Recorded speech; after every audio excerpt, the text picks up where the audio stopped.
Hey guys, it's Blade again from Cardio Security. Now, who doesn't love an F10 M5? Who doesn't love an F10 M5 on bags and wheels?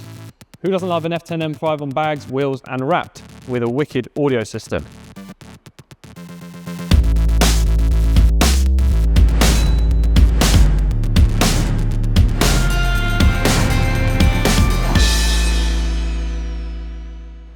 So this customer came to us with the car bone stock about a year ago.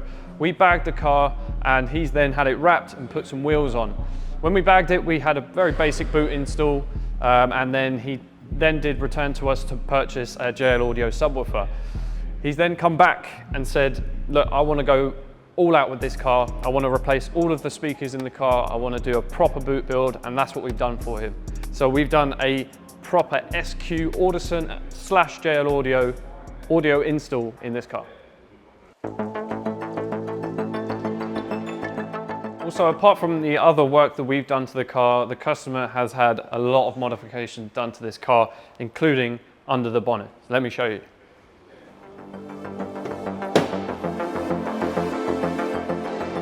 So this car is definitely not standard. It's got quite a few more horses than when it left the factory.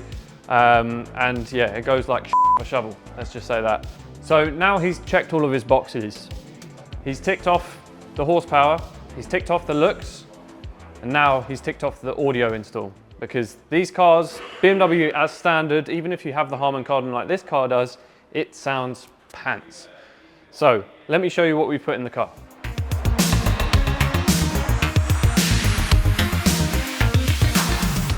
So Audison are our usual go-to guys for this kind of work. BMW custom fit speakers, they go in like a dream and they sound absolutely wicked. So we've got the front component speakers, the rear door component speakers, the rear shelf component speakers, the 2 under-seat woofers, the 8-channel amp with built-in processor, fiber optic interface to bypass the factory Harman amplifier, and the controller to control all of that. So with these kind of speakers, they are a plug and play direct fit for your car. Now, obviously that makes installation a lot easier, but also these are a very, very good upgrade. Even just putting these into a standard, let's say you had a base audio system, BMW, from, let's say it's an E90 for instance. If you just put these speakers in the front, the difference it makes is crazy. But obviously we've done everything in this car. Fronts, rears, rear shelf, so that's all of these three. Both under seat woofers. Now, not a lot of people know you do actually have woofers under the seats. They're the main speaker in the car. So they definitely need upgrading to give you that warmth in the sound. This 8-channel amp with built-in processor makes a big difference also. This takes the audio signal and allows it to be converted, changed. You can basically change whatever you need to, EQ, time alignment, crossover points, whatever you need to, as well as boosting the power up. So you're getting a lot more volume as well. Now this is a bit DMI. This makes a big, big difference. So rather than taking an amplified signal that's essentially already tuned for the Harman Kardon speakers, this allows you to take a pre-amplified signal. Essentially this plugs into the fiber optics and sends a signal directly to the amp. That gives you a completely flat reference sound system, and then you can tweak it from there. And then the little controller which we fitted in the armrest, this basically allows you to change the overall volume, the bass volume. You can change the tunes with this and many, many other things. But this is another essential part. Right, now, not that you can really see much difference, but I'll show you where we've located all the speakers. So in the front doors, you've got the factory 4-inch mid and tweeter in the factory locations, the under-seat woofers under each seat. In the rears, you have the components here. Now, it does look like a coaxial location, so just one speaker with the tweeter in the middle, but there is a 4-inch mid and tweeter next to it. And also up in the rear shelf, you've got the same thing, 4-inch mid and tweeter. So as you can see, there's no difference to the door cards. You can't see any difference in the speakers. It's obviously an audible difference, but for replacement, if you're doing it yourself, it's a plug and play system. You just got to take the door cards off, unscrew the speakers, put the new speakers in, plug it in, done. It's a very, very simple upgrade, but a very, very worthwhile upgrade for these kind of cars. Now, getting to the exciting bit now. The customer wanted a custom boot build. Now, like I said, he did previously purchase a JL Audio subwoofer and amp from us. That was installed, just put in a box in the boot. He wanted something a bit more show-worthy. So let me show you what we did. So here is the pièce de résistance.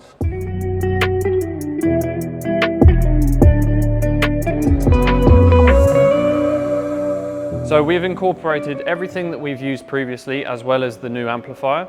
So on this side we have the JL Audio HD750. That's powering the JL Audio 12-inch W7 subwoofer. We've made a sealed enclosure for this behind the panel here, and we've got a hardline setup up front and then all of the air ride setup in the middle there. So obviously looking very, very nice, all blacked out with the white cob lighting all the way around.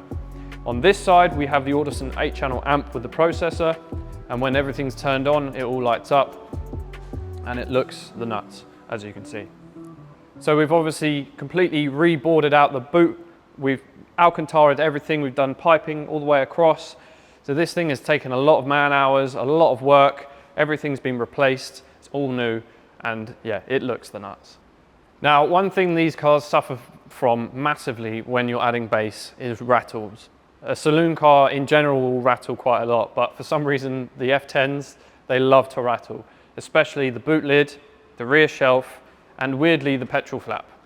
We can't really do a lot about the petrol flap, but what we've done to reduce the amount of rattles that we're getting is we dynamited the boot lid and the rear shelf and reduced a lot of that resonance and rattling that you're getting from obviously the sub playing into the boot. But this thing sounds absolutely wicked. Let's jump in and have a listen, and we'll also show you what we've done inside the car in the center console.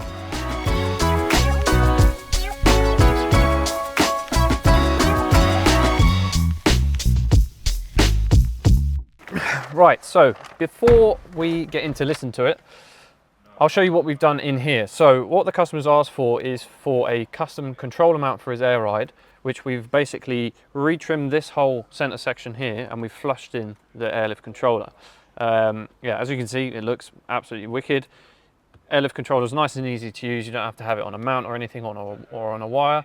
And then we've got that controller for the processor. We've put that in the armrest. So if you open that up, if you have a look in here, we've then Alcantara'd a panel that sits in here with the controller flush fitted in there. So let's have a listen.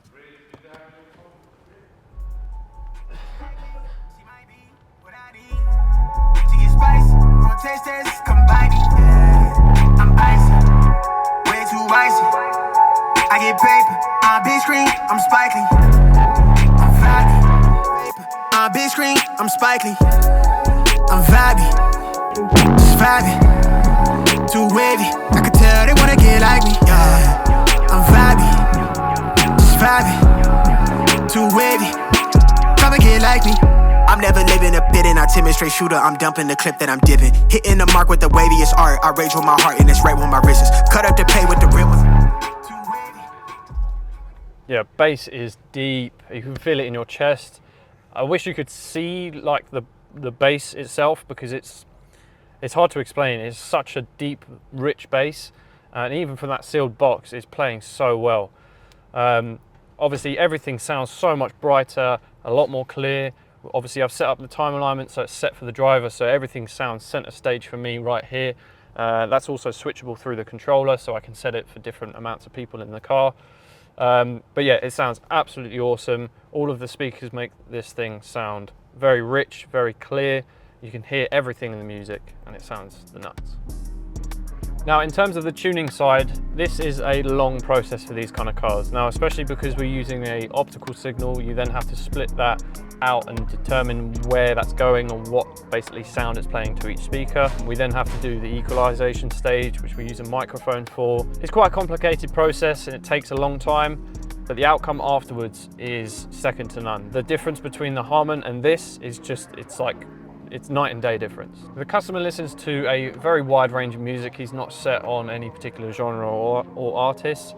So I've set the processor in a way that it's basically sounds wicked with any type of music. It's very versatile, and you can listen to classical music or you can listen to drum and bass, and it always sounds absolutely awesome.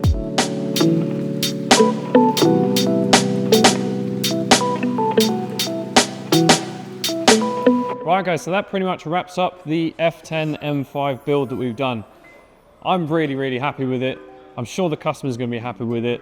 The equipment that we've put in here is, I wouldn't say it's everyday equipment, but it's stuff that we use quite a lot. But in this car, in this setup, using the pre-amplified signal as well, so that bit DMI made a massive difference to the sound.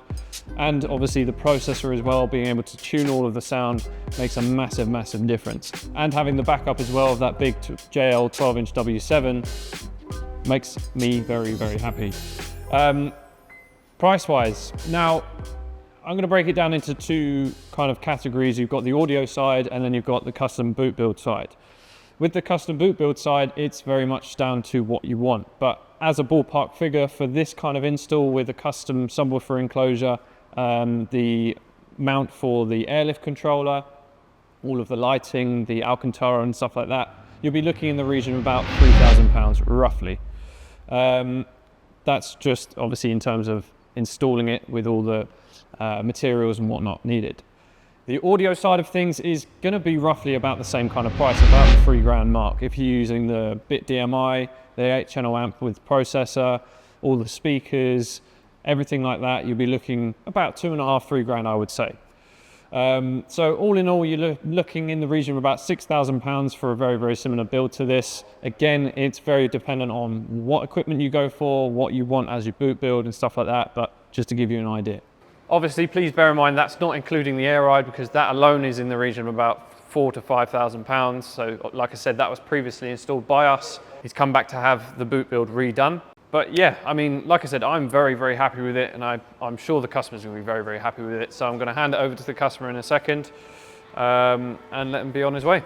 And one last little piece of advice before I leave you. If you're looking for a second-hand car on, let's say, Auto Trader, later down the line, you're eventually probably going to do a nice audio upgrade, or you want a really nice sounding system. Don't spec the system with a good audio or upgraded audio system. Let's say you've bought a BMW like this. Don't spec it with Harman Kardon, because you can get way better with probably spending less money. The same goes for Mercedes or Audi or Volkswagen. Anything that has factory amplifier or a stamp on the grille, if you're going to upgrade it, there's no point. Try and look for something that's a base system and you can upgrade from there. You're going to save yourself a lot of money. So that's it from me. I hope you've enjoyed this video. If you do like this style of video, just drop a like, comment if you're happy with it or if you're not. Make sure you like, share and subscribe as always, and I will see you in the next one.